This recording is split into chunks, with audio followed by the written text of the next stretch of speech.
कई बार आपका अपमान आपकी पत्नी के द्वारा भी होता है। सभी पत्नियां एक समान नहीं होती। कितनी पत्नियां बहुत खतरनाक हैं। पति रोज ध्यान लगाता है भगवान का और गुरु का, हे गुरुदेव भगवान, इस चंडिका अवतार से कब छुटकारा मिलेगा।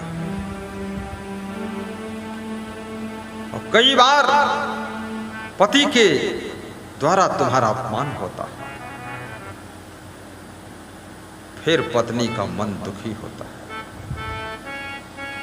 कि हे भगवान, इस रावण को कब सुधारोगे। जो मनुष्य दुख के आने पर भी दुखी नहीं होता है, शब्द पर ध्यान देना, किसी प्रिय की मृत्यु होने पर भी जिसका मन विचलित नहीं होता है, माता पिता गुरु भाई बहन पत्नी पति मामा मामी जिनसे घनिष्ठ रिश्ते हैं, खास मित्र जिनको आप मानते हैं, उनका जब वियोग हो, ये बहुत बड़ा दुख है। उस वियोग के दुख में भी जिसका मन डगमगाता नहीं,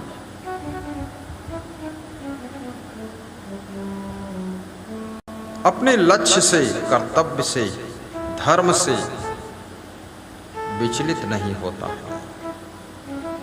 श्री कृष्ण कहते हैं कि वह स्थित प्रज्ञ होता है, उसकी बुद्धि, उसका मन हमेशा शांत रहता है। याद रखना, 4 प्रकार के दुख संसार में होते हैं मुख्य रूप से। अभावजन्य दुख, वियोगजन्य दुख, हानिजन्य दुख, अपमानजन्य दुख। अपमान से होने वाला दुख एक ये दुख है। आपका कोई सम्मान ना करे, आपको दुख नहीं, लेकिन जब अपमान आपका होता है तब आपको दुख होता है। लेकिन अपमान होने पर भी जिसका मन दुखी ना हो, वह व्यक्ति बहुत महान होता है, महान होता है। क्योंकि अपमान और सम्मान हमेशा दूसरों की ओर से मिलते हैं। आपका सम्मान भी कोई करेगा तो दूसरा करेगा, और आपका अपमान जब करेगा कोई दूसरा करेगा, अदर पर्सन, सेकंड पर्सन। और दूसरे की क्या सोच है, क्या भावना है, क्या विचार है, इसलिए कभी कभी तुम्हारे खास रिश्तेदार भी तुम्हारी निंदा जब करते हैं और तुम कभी सुन लेते हो तो तुम्हारा दिल घायल हो जाता है कि जिनको हम बहुत मानते थे उन्होंने हमको क्या क्या कहा है। उससे भी दुखी ना होना। आपका अपमान कोई अपरिचित करे, दुख नहीं होगा। आपका अपमान कोई गैर करे, दुख नहीं होगा। जब आपका अपमान अपने लोग करते हैं तब आपके घाव छू जाता है, घाव छू जाता है। इसलिए वहां पर आपकी कसौटी होती है। कई बार आपका अपमान आपकी पत्नी के द्वारा भी होता है। सभी पत्नियां एक समान नहीं होती। कितनी पत्नियां बहुत खतरनाक हैं। पति रोज ध्यान लगाता है भगवान का और गुरु का, हे गुरुदेव भगवान, इस चंडिका अवतार से कब छुटकारा मिलेगा। और कई बार पति के द्वारा तुम्हारा अपमान होता है, फिर पत्नी का मन दुखी होता है कि हे भगवान, इस रावण को कब सुधारोगे। शराब पीकर आता है, क्या क्या बोलता है। जमीन बेचकर जुआ खेल रहा है, साड़ी के लिए कहता पैसे नहीं है, और जुआ पर दांव लगाने के लिए 10-10 हजार की गड्डी लगाता है और गंदी गालियां देता है। अभी एक सब इंस्पेक्टर हमको मिलने के लिए आए लखनऊ में। उनकी पत्नी बोली, हमारे पति बहुत अच्छे हैं, पुलिस में हैं लेकिन बहुत अच्छे हैं, पर 2 बातें सुधारना है। चुपके से बताया अपने बेटे के साथ। कहा एक तो कंजूस बहुत है, बोले अगर हम दान करना चाहें तो। बोले दूसरा, इसको ये पता ही नहीं रहता कि मैं थाना में हूं कि घर में हूं। जोश आ जाता है तो 200 गाली हमको भी देता है, तो इसकी वाणी सुधर जाए और थोड़ा दान करने लग जाए। दान जब तक लोभ की मृत्यु नहीं हो सकती है, तुम्हारे पास में कितना ही धन हो, तुम 1 कौड़ी भी दान नहीं कर सकते। और लोभ की मात्रा यदि ज्यादा है तो दान में से भी तुम चोरी कर सकते हो। कितने लोगों ने तो दान में भी चुराया है। लोभ बहुत खतरनाक है, इसलिए लोभ को पाप का बाप कहा गया। पाप तो पाप है ही, लेकिन पाप को जन्म देने वाला पाप का बाप कौन है? उसका नाम है लोभ महाराज। लोभ से बहुत पाप होते हैं। धन्य है अपमान भी जिसको घायल न कर सके, अपमान की चोट से भी जिसको आगे बढ़ने की ताकत मिल जाती है।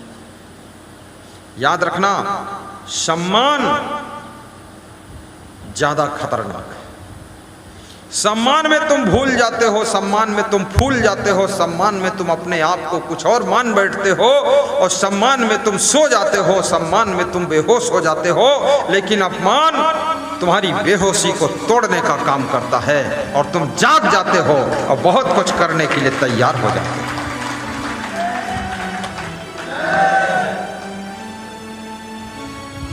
यदि आपका ससुराल में अपमान हुआ है तो तुम कसम खा लेते हो कि ससुराल से ज्यादा उन्नति करके दिखाऊंगा, अब दोबारा इनसे कुछ मांगने नहीं आऊंगा, अब स्वयं कार खरीदूंगा, अब मेहनत करूंगा। इसलिए अपमान ज्यादा फायदा करता है। परंतु अपमान पसंद किसी को नहीं, सम्मान सबको पसंद है।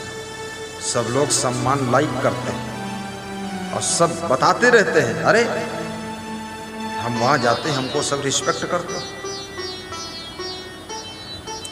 हमारी बात चलती है।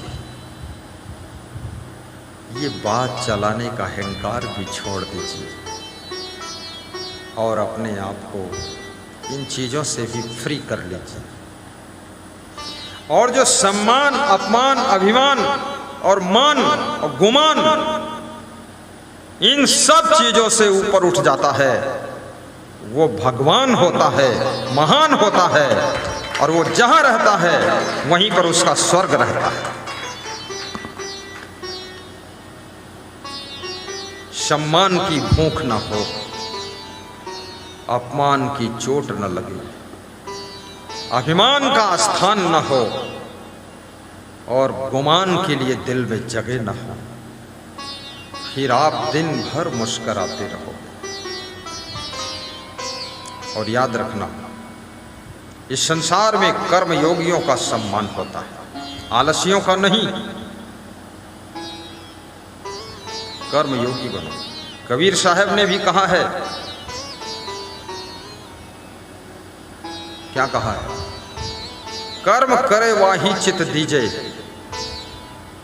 और निष्कर्मी की निंदा कीजिए।